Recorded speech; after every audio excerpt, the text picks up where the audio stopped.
crise de rire à l'antenne sur RMC.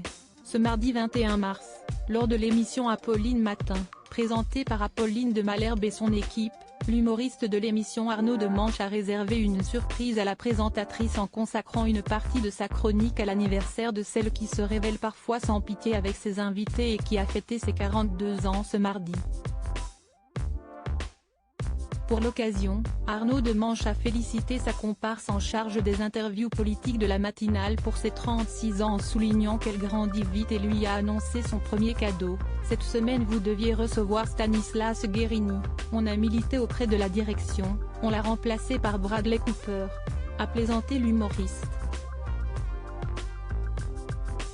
Si est-il gentil, a approuvé la successeur de Jean-Jacques Bourdin. Ah bah si est-il mieux que Stanislas Guérini, quand même, a déclaré le chroniqueur. Puis il a annoncé le second cadeau, qui a provoqué des éclats de rire auprès de tous ses camarades à la table. On vous souhaite un très bel anniversaire, on sera tous ensemble dans la rédaction tout à l'heure pour un autre de vos cadeaux, on a prévu un numéro de Chip and Dale, avec Charles Magnin, note de la rédaction. Manu les Chypres, Emmanuel les Chypres, note de la rédaction. Et moi, a promis Arnaud de Manche. Manu m'a dit j'ai appris à twerker rien que pour elle.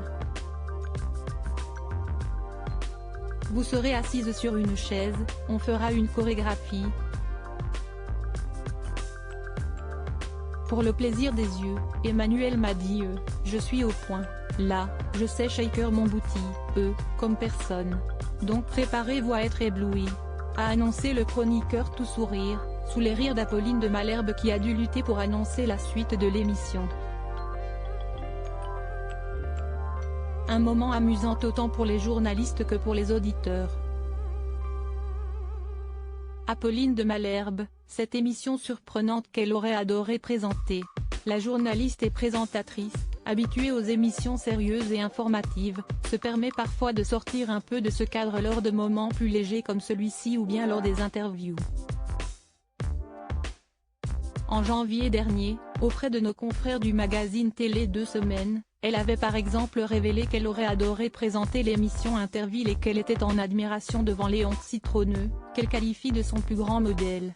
Il était à la fois capable d'interviewer Gorbatchev et de présenter Interville, a rappelé celle qui a pu subir des attaques dans le passé. Si pour elle, journalisme et divertissement ne sont pas à opposer, Apolline de Malherbe n'a pas encore été vue à la tête d'une émission de variété, mais qui sait. Il ne faut jamais dire jamais. Crédit photo, capture écran RMC Story.